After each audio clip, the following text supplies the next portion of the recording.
I want to quote a few couplets from Allama Iqbal. He is the person, as I told you, in the end of my discussions on Surah As-Saff.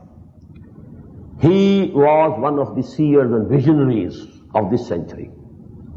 And he had the vision of the dominance of Islam. I quoted some of his couplets, some of his poetry last evening. Today I want to quote a few of his couplets regarding his assessment of Quran, its grandeur, his marsiya, his lamentation on the attitude of the Ummah.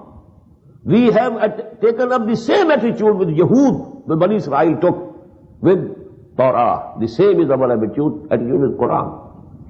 Ba'ayatash Torah kare juzi neist, ki az yasin ehu asam amiri. Oh, the Muslims, for you this Quran means nothing else except that you should recite Surah Yasin to a person who is dying. That's all. To make his death easy. The book which was revealed, which was sent to you to be a guide and light for the life, you have made it as something to make the death easy. Ba'ayatash Torah kare juzi neist, ki az yasin ehu asam amiri. What's your attitude? You just read it, recite it, don't understand it.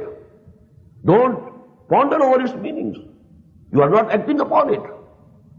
And he says, you know, Ba'ize dastan danu afsana band, maniye wu pastu harfe wu baland, az khatibo dailami guftare wu, ba zaifo shazo mursal kare wu. The sermon givers in the Muslim Ummah who are giving wa'az and sermons, they never talk about Quran.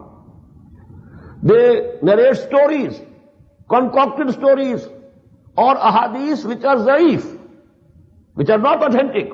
Ba zaifo shazo mursal karehu, as khatibo dailami guftarehu. Not even the ahadith of Bukhari and Muslim. They go and find the most weak ahadith, or mawzu ahadith, concocted ahadith, and they are giving their sermons to that.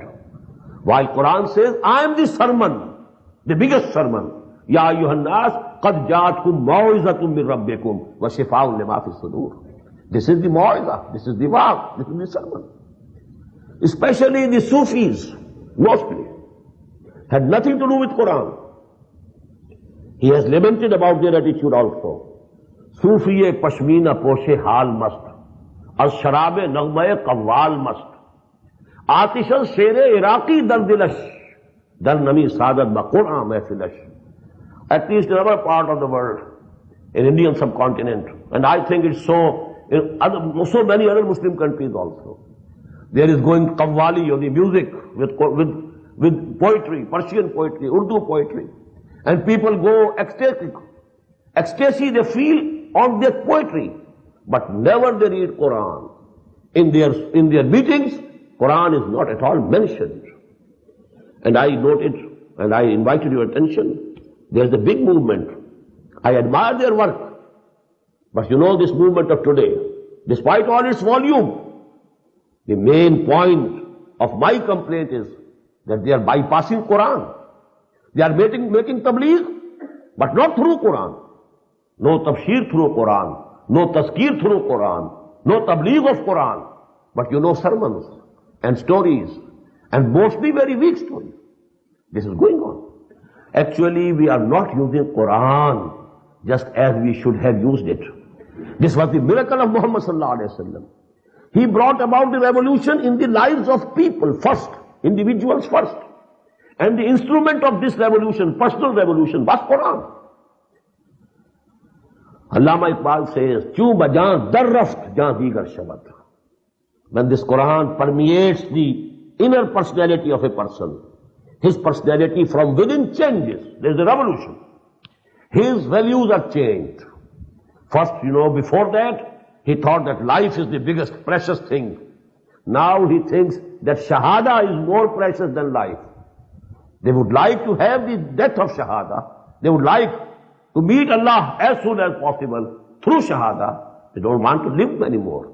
Shahadat hai matlub wa maqsood hai mu'min, na male ghanimat na ishwar kushai. This is the change. This is the change from within. The values have changed altogether.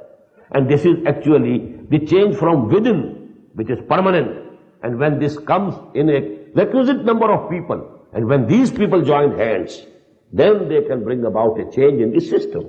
They can bring about a revolution. Then the whole political, socio-economic system can change. Then they can wage jihad for the cause of Allah. If they go to war for the cause of Allah,